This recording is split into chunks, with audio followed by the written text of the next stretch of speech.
which is, I mean, geez, that's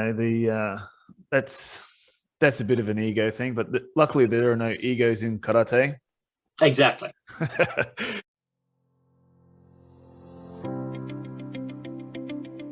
Hey guys, and welcome to Karate Over Coffee, A podcast where we chat about everything and anything related to karate and kabuto. I'm Reece Cummings, and I'm here with my friend and colleague, Cheyne McMahon.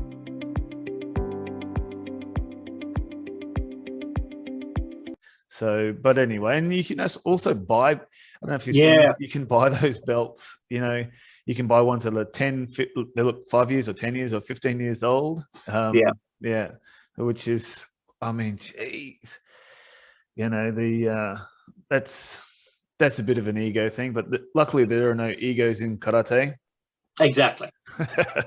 But I'll tell you a funny story. If we go back to talking about Okinawa, is I went, and the first time I went to this dojo, I went to pay the son of the instructor. I gave him an envelope and said, "See you later." And that was the last session. I think I trained there 3 times. This was the third day. And anyway, so I paid and wandered off. And it wasn't until a couple of years later when I went back to the same dojo, he said, "Hey, last time you just gave me an empty envelope." So I forgot to put money in that envelope. Oh no! So I made sure that I got an envelope, because I actually went out. I caught up with him for a coffee first before we did training, and anyway, so I thought, okay, I've definitely got to get an envelope and put money in it. So I went to the local 7-Eleven and looked around. I thought, oh yeah, that looks pretty good. Grabbed an envelope, got some cool writing on it. I feel like I know where you're going. I put money. Did it have a nice ribbon on it? It did. Yeah, so I gave it to him at the end of this session and sort of wandered off, and I hear this laughing, absolute laughing. And anyway, the son comes over to me and he said, do you want my father to die? And I'm like, what? And he goes, "Do you wish my dad is dead?" I'm like, what are you talking about? I'm like, what kind of translation is this? Like, he said, "This says with condolences." Oh no!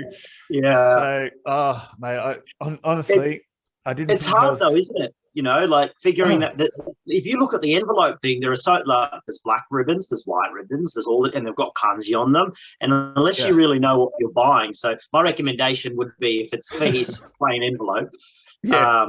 But what I know your envelope was empty, but at least your aim was to give them some. And I think that's we talk about karate's not necessarily, for some people it may be their business, for some people it may not be.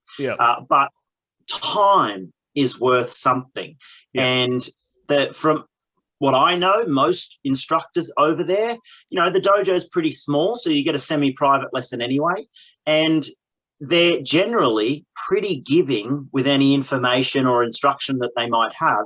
And the fee that they charge is pretty minimal. So I think it's important that people remember that some form of, obviously, contribution to the dojo is important, and to not forget that. Yeah, well, I think there is also, Westerners go to Okinawa for maybe a week or so, and if they don't have a ruha, or if they don't have a school, and they choose somebody, sometimes they get a little bit angry or upset that they didn't learn, the secrets of karate.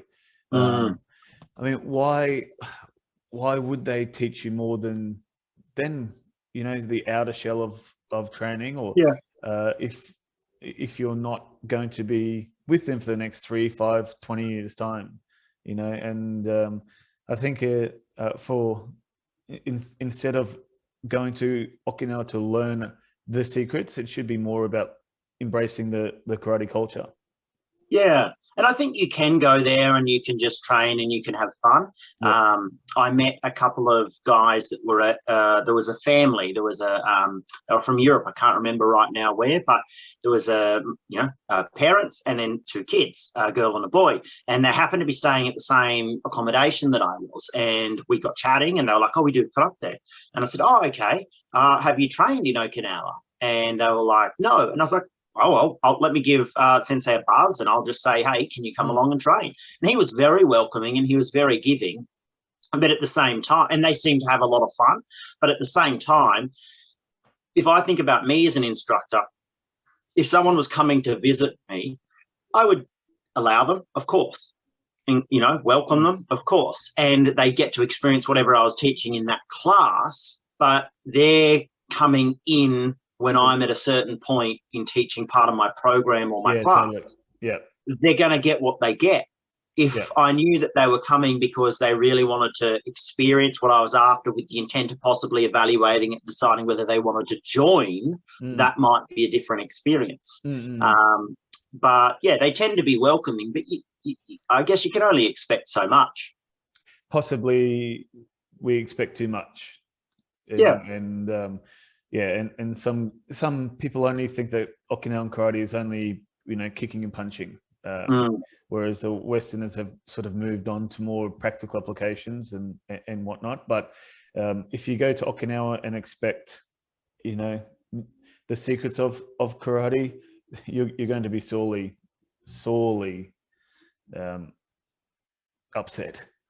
Well, I think especially if it's a short trip and you're only thinking about the physical, like my most memorable experiences, my most valued experiences are the ones that probably aren't in the dojo, even though the dojo in and of itself is everywhere.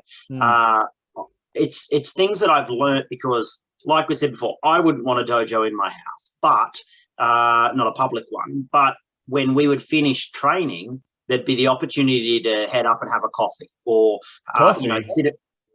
Exactly. You mean beer? Yeah, that was in the evening, morning training sessions. Coffee. Oh, yeah. So, you could do that. You could have a chat, I guess, just like we're doing now, and just discuss things and learn things, both of a bit more of a personal nature and stories that might not be public. And for sure. Really create a connection with your instructor.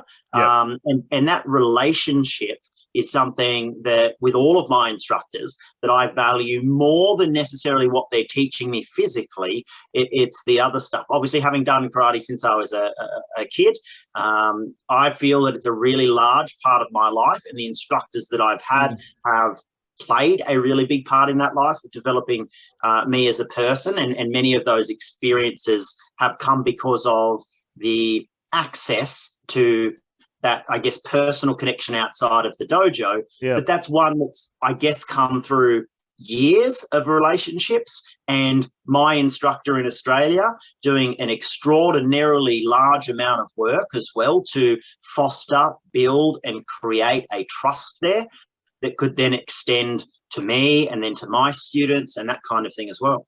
And you also learn more about the person's personality, about your sensei's personality, and they may trust you more and understand where you're coming from a bit more. Well, that makes me think as well, because so this week I was trying to go through history and culture and our lineage with the kids in my karate class. And one story I told, I always think it's a funny one because you wouldn't expect it to happen. And I know some of my colleagues in my style that have been to this dojo have some similar experiences, but there was a cat that kept visiting the dojo. Was it Yamaguchi or? Yeah, no, not a person, an actual cat. So, and it kept visiting the dojo, and the sensei was like, I'm sick of it visiting the dojo. It's, it pees places and all of that kind of stuff. So we went out to the supermarket and we purchased, like those transportable cages that you take a pet in. And he's like, okay. Sorry? A shovel? No, not a shovel. So a cage, a nice little pet cage, a very, ethical one.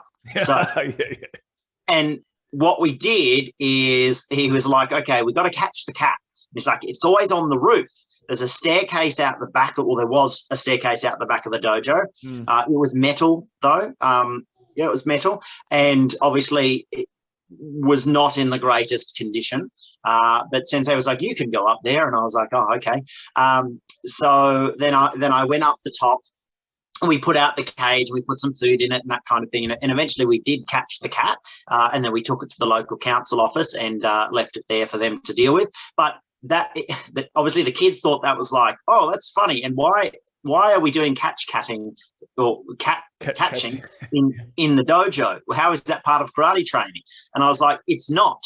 But back then, a lot of the time, the stuff that you would do is not necessarily just in the dojo. You would, I guess, do things to help out, and that's just an interesting sort of story. And it's a funny one that obviously sticks in my head. So it sounds like a bit like Rocky cross Karate Kid.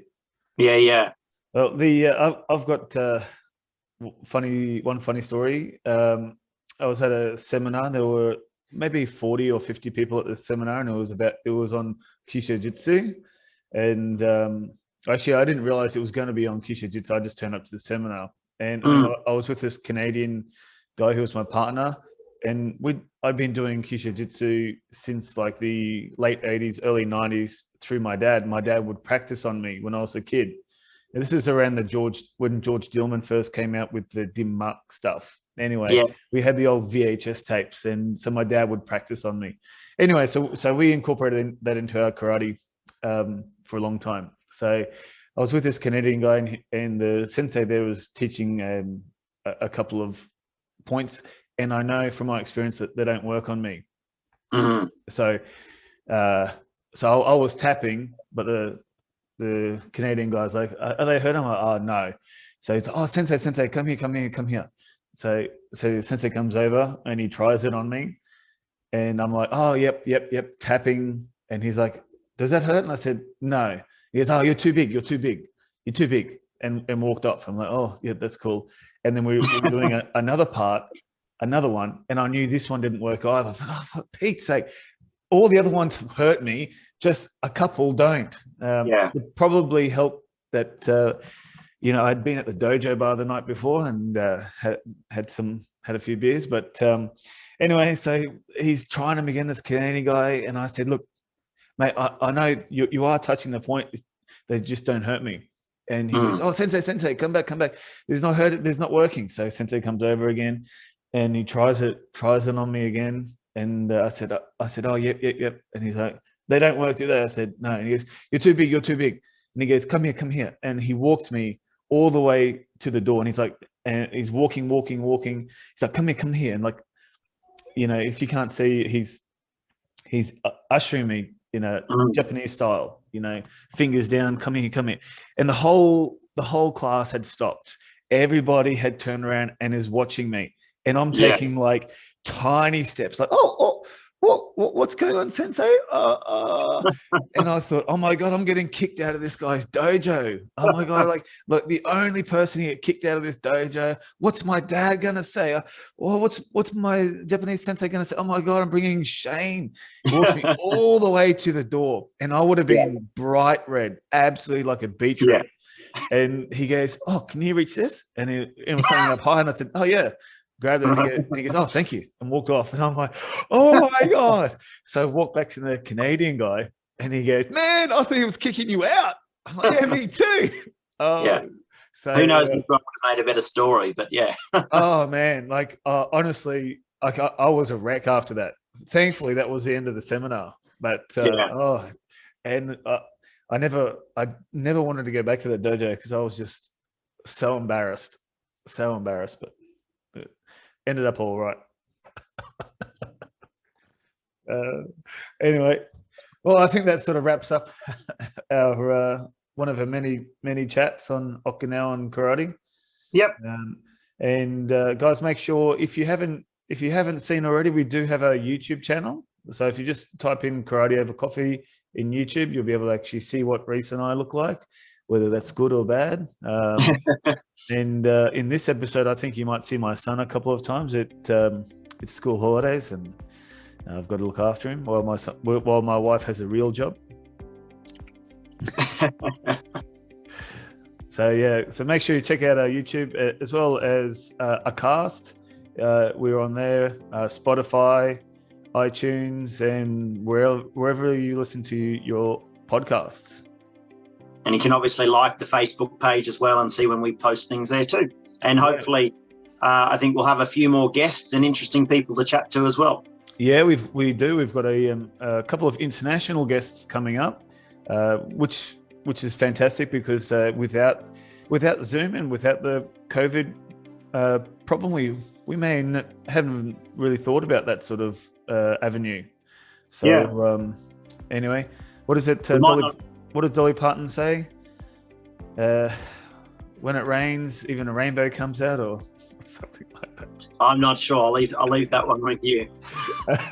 Anyway, alrighty, guys. Catch you soon. See ya. Thanks for listening, guys. And if you'd like more information, check us out at karateovercoffee.com. Or have a look at wherever you listen to your podcast, whether it be on Spotify, iTunes, on the website, or online. And I look forward to grabbing a coffee with you next time.